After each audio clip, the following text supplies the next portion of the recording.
It's been a long time. What's up, candidates? Good to see you again. We're happy to be back here. Who's got the first question? Right here. For Amanda first, of course, this is another huge fight for you. We were just watching the countdown show before, and you said in there that you feel you can stop Irina at any time. What about this matchup makes you so confident in that? Honestly, I will stop her. No doubt in my mind. This belt is Brazilian, this belt is mine. So, I'm like completely like ready for this fight. You know, she's a better fighter than Juliana for sure. You know, she's gonna bring the challenge, and I'm ready for this battle, man. I'm ready than ever. So she's gonna bring the challenge, and I'm gonna be ready for answer. So you guys have the greatest main event ever. And I know, Amanda, how you feel about that first Juliana fight. It was kind of an anomaly, but if you're saying she's better than Juliana, do you feel like she brings a certain degree of danger then, knowing that Juliana was able to win one fight? Definitely. You know, this girl can knock people out, you guys saw. And me too. So how excited I can be, you know what I mean? We're gonna really punch each other, try to kick each other's ass. So I hope you guys have a good time. And for Irina, you had said yesterday at Media Day that this isn't kill or be killed. This is just kill or kill. Can you explain a little bit more of that quote and the meaning behind it? Oh, well, I'm not here just to see what happens. I'm here definitely for the win. It's kill or kill for me. It's no kill or die. So I'm going to do anything to win this belt tonight. And knowing that we just saw Amanda lose a fight just 2 fights ago, what have you been able to take away from that just from a tactical and confidence perspective? Oh, well, Amanda is dangerous everywhere. I can take a lot of that fight. I know she wasn't at her 100%. I know she came back better than ever, and I'm expecting her best version in this time. And just one more for Canada's Mike Ballot. Mike, you've said this is a dream come true to be able to compete here in front of the Canadian crowds. This is just a sliver of what it's going to be like Saturday night. Can you just explain what the emotions are for you right now? Canada, what's going on, baby? We're back. Can you feel it? Oh, man. Coming out here, hearing all you guys cheering, feeling the energy, feeling this crowd behind me, feeling 35 million Canadians behind me. This is the energy I've been dying for, man. My whole career I've been wanting this. I've been waking up for the last 8 weeks dreaming of this noise, dreaming of you rowdy fans getting behind us. I can't wait for Saturday night, baby.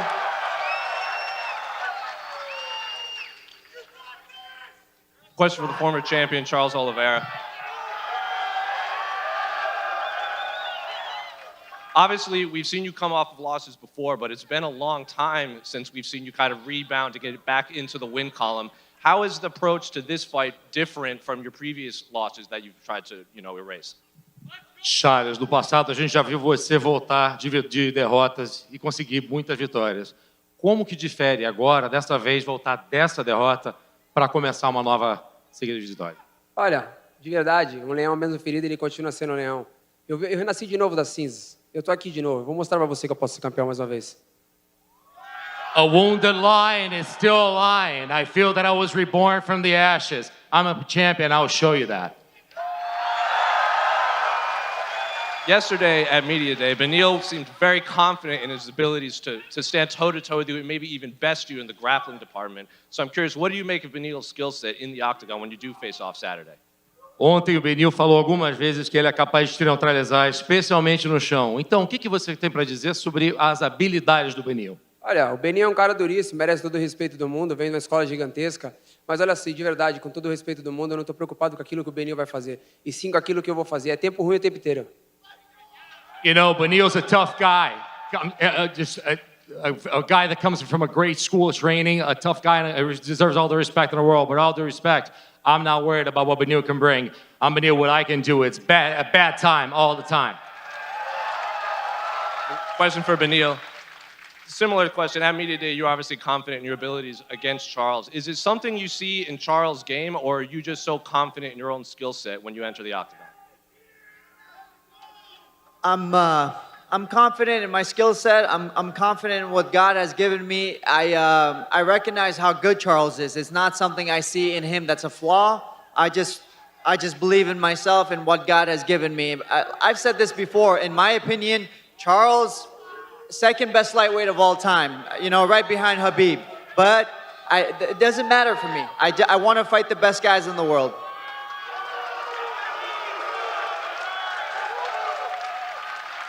Finally, one for Dana White. Both Charles and Beneil seem pretty confident that a win on Saturday, they'll get the shot against Islam in October in Abu Dhabi. Is that the case? The winner will fight Islam for the title? I have no idea. We'll see how the fight goes on Saturday, but yeah, it obviously makes a lot of sense. You know, right here, right now, makes a lot of sense. We'll see what happens. This is a question for Dan Ige. Dan, we know that Nate can brawl on a dime, as he said yesterday, but do you think you have the cleaner striking? First of all, I just want to thank you guys and show a moment of gratitude for all the fans that came out tonight. I'm pumped up, man. This is my dream, just to be sitting here, first time fighting on a main card on a pay-per-view. I'm feeding off this dude's energy over here. I'm just pumped to be here. To answer your question, I'm looking to go out there and put on a clean kill. I'm going to go out there and look for the knockout and know what you guys want to see, and I'm knocking this dude out. Is this the sort of fight where you know no matter what happens, you're getting into a scrap, you're getting into a proper war? 100%, dude. Nate Landwehr is one of the best in the world. He comes to fight every single time. He's on a 3-fight win streak. He deserves this. And I'm not taking the guy lightly. I fought the best of the best, and I'm here to, you know, prove that I am one of the best in the world. For you, Nate, we know you come to put on a show, but Dan Ige has shown that he's as tough as they come. But for you, who do you believe, out of yourself and Dan, is the tougher man going into the cage on Saturday night? Hey, man, I've been waiting to say, Nathan trains at the damn press conference. Let's go. Make some noise. Tomorrow night, the next night, I'm dreaming of the same thing. We're going to finish this man Saturday night. I'm going to get the job done. I'll be the first man in the octagon to finish this man. No problem. How do you see that finish coming? I'm going to try to kick him in the head.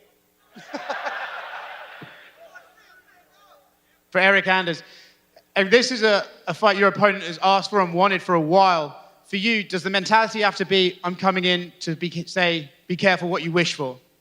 Yeah, absolutely. Obviously, he got a death wish, you know. Y'all know what I come to do and what I bring to the table, and I plan on getting him out of there. And for you, Marc-Andre, what is it about this fight that makes you feel you can come in and show your home country what you can do, and why is this the fight that you wanted today? Yeah, first of all, thank you, Canada. Feels so good to be back. Yeah. I like the energy. Super excited to be back. And also, I've been asking for this fight for a long time. So now I feel like it's the right time. And yeah, I feel like I'm another complete fighter right now. And it's just time to show everybody that what I've made of. And I have the perfect opponent to show you guys. So I can't wait. Question for Beneil, and I'm sorry if this leads to more boos. During media day yesterday, Charles said, and of course this is a translation, regarding the Islam fight, I didn't watch it, it wasn't me, I wasn't there. You don't learn anything new when you don't watch something. Is there anything you can glean about Charles's mindset of having him, you know, not seen that fight, not thinking about that fight? Let's see. Charles has, man, he has so many fights in the UFC, right? So he's been through this. He knows what he's doing. As far as not wanting to watch the fight, I'm sure it's something he's thought about and he's thought it through. So if he's sure about it, you know, he's sure about it. Obviously, I've always watched all my losses, and I've been very obsessive about it. But maybe he's smarter than I am. Just one more for you, Beneil. You know, you said that you were given the UFC's word that you're getting the next title shot. Was that response from Dana at all concerning for you? No, I'm not concerned at all. Okay, happy to hear it. One for Dana. Raquel Pennington is here as the backup for the main event. Obviously, Juliana was supposed to fight Amanda. She got injured. In your estimation, is Raquel or Juliana at the front of the line for the winner of this fight? I have no idea. We'll see how it all plays out.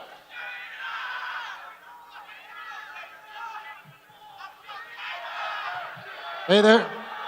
This one for Dan Ige. I see you're sandwiched between two Canadians right now. Is that why you're repping the Vancouver Grizzlies jersey? Let's go, baby! Stand up. No, it's my coach's jersey. I stole it from him. Fair enough. This one for Mike. Mike, yesterday you talked a lot about visualization. Is this how you envisioned this moment, and what are you envisioning for Saturday? I've been in this room for the last 8 weeks already, man. My body just hasn't made it here yet. So finally in this room, I feel so comfortable in here, man. Yeah, man, 905, baby, let's go. Man, I just feel like so privileged to represent this country. Like, does anyone feel differently? This is our show Saturday night, man. Like, this is for us. That's why we're here. This is for us. This is our return. This is Canadian MMA's return to the UFC, baby. This is our coming out party. I'm just the one spearheading it, the last one holding the fort down. I'm coming here Saturday night to protect the house, baby.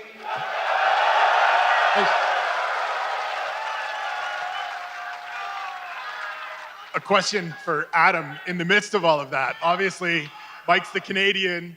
You're from just down the road, across the border in Eugene, Oregon. Is it nice to come up here? You can have a vocal contingent in the house on Saturday night?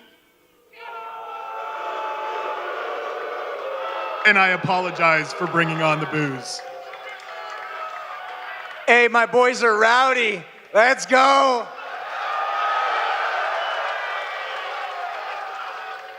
Boos are like music to my ears. This is a typical Adam Fugit fight right here.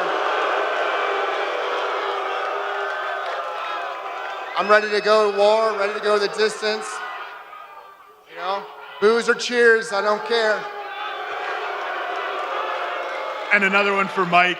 Obviously, you've spoken this week pretty deliberately about going out, finishing Adam, continuing to build your stock. What's next after this? What's the next step for you? I have 9 wins in this sport. I have 9 first-round stoppages. 4 by knockout, 5 by submission. I don't need to tell you guys I'm getting the stoppage. It's pretty clear based on my history, that's what I'm here to do.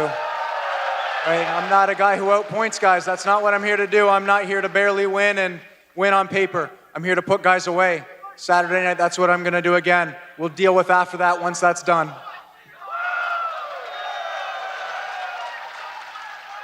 For Amanda, I mean, you were introduced here tonight as the consensus greatest of all time. At this point in your career, what do you feel that you have left to prove? Honest, the competition that is driving me forward. I say in the whole media, same thing, you know. I love being here. I love this moment. I love the process, you know. So I'm born to do this. I'm born to have this 2 belt. So this is what I'm driving forward and be here for you guys today. This is all about the competition. Thank you. And one for Benil. Benil, at Media Day, Charles said, you want a war, war has come. He's called himself, you know, a lion, wounded is still dangerous. Do you see him as more dangerous coming off a loss? I mean, it's Charles Oliveira, man. He's dangerous. He's always dangerous. He's always prepared. And like, I'm not gonna go in there thinking, oh, you know, he lost his last fight. He's gonna come in here soft. Come on, man. I'm not a child anymore. I've grown up. I understand who Charles Oliveira is, and I know what I gotta do, and I'm gonna go in there and do it.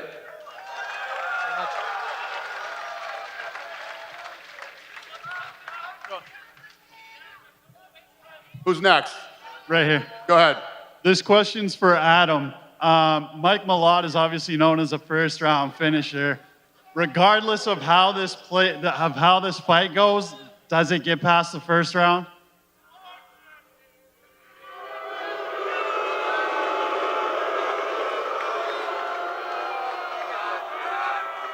We can't all win them in the first round, that's for sure. I know that lesson well. I'm prepared to take them into the 3rd round, drown them. And Question for Mike Malott. I know you got a couple of new fans that are coming into town to see you this weekend. So just give us a preview of what we're going to see Saturday. Hey, man, you know, he's a tough guy. He's a solid fighter. But I've been fighting solid fighters my entire career, and I've been putting them all away. Nobody in this company's made it past 5 minutes with me yet. He might be the guy to make it past the first round, but I got a surprise for you. I get better as the fight goes on. I'm not a first-round fighter. I get better. I get charged. When this fight goes deep, you're going to see me dig deep. And if it doesn't, we're going to not even sweat again, baby. It doesn't matter to me which one happens. The only thing I know for sure is 10 wins, 10 stoppages. And then quick question for both Dan Ige and Nate the Train. You guys had kind of said yesterday at Media Day that this one might steal the show. It's going to be hard to do that over the Canadian fighters on the card. But could this be one of those fights where the guy that shoots first, the other guy's going to have the bragging rights? Go ahead, big guy. Oh, I'm definitely shooting quick. I'm going to take him down and submit him. I am taking this dude's soul on Saturday night. You can Let's go. I'm going to keep coming. The monster's here. Okay. We got one more? Who's next? No more? That's it? All right. We're going to rip their shit out of here. We're going to square these guys off. Thanks for showing up tonight, Canada. We'll see you tomorrow at the weigh-ins.